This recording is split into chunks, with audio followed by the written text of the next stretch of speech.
Compassion is a fundamental aspect of human nature that involves feeling empathy and showing kindness and understanding towards others.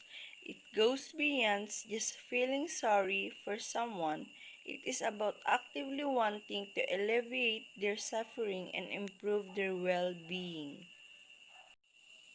In terms of caring for the environment, compassion is expressed through recognizing the interconnectedness of all living things and the planet.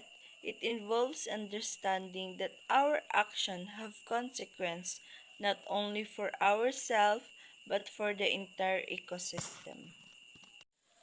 Compassionate care for the environment means taking responsibility for our impact, making sustainable choices, and working towards preserving and protecting the earth for future generations.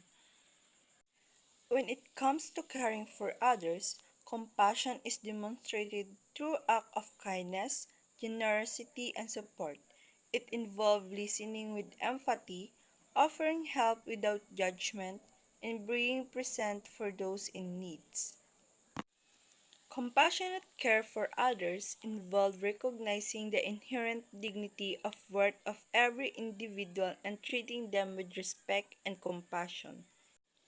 Commonwealth discernment play a crucial role making in Pan-Pacific University and the world a more compassionate place.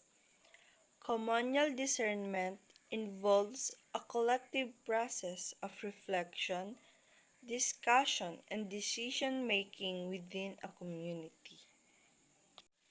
It allows for different perspectives to be considered, consequences to be reached, and action to be taken in alignment with shared values. In the context of compassion, communal discernment enables communities to identify common goals related to caring for the environment and others.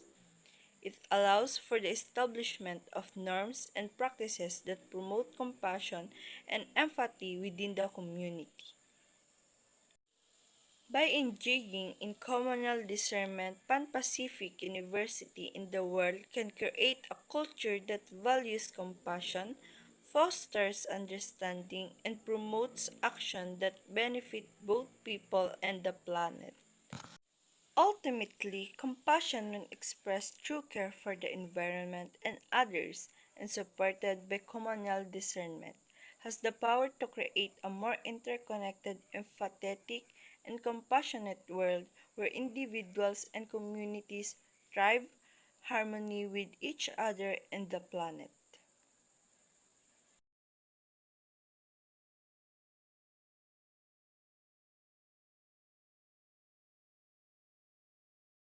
What is compassion? Compassion at its core is the ability to deeply understand, feel the pain and suffering on another being. Compassion is not confined to human interaction. It extends to the natural world and every living creature. When we act with compassion for the environment, we acknowledge the interconnectedness of all life and recognize the devastating impact of our action on the planet. We choose to reduce our consumption.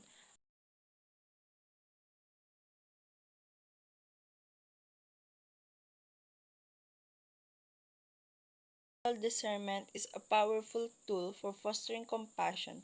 It involves a collective process of critical reflection, open dialogue, and shared decision making.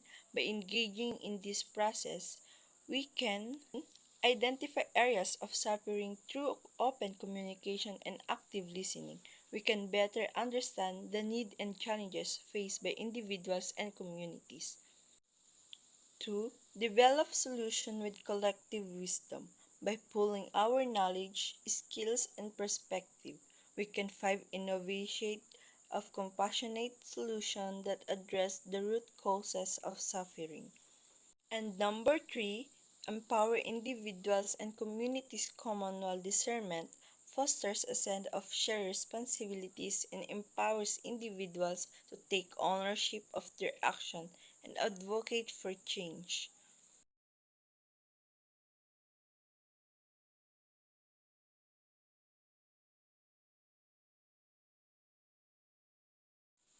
The role of communal discernment at Pan Pacific University and beyond. At Pan Pacific University, communal discernment can play a crucial role in creating a more compassionate campus communities. 1. Address issues of inequality and injustice by critically examining existing systems and structures. Pan Pacific University can identify and dismantle practices that perpetuate discrimination and marginalization. 2. Promote environmental sustainability. Through communal discernment, Pan Pacific University can develop and implement policies that prioritize environmental stewardship and reduce the university's ecological footprint. 3. Foster a culture of empathy and support by creating spaces for open dialogue and active listening. Pan Pacific University can cultivate a community that values compassion, understanding, and mutual support. Compassion is not a passive emotion, it's a call to action. Communal discernment provides a framework for engaging in collective reflection and action, enabling us to create a more just, equitable, and compassionate world, both at Pan Pacific University and beyond. Through shared understanding and collective efforts, we can build a future where compassion guides our interaction with each other and the planet.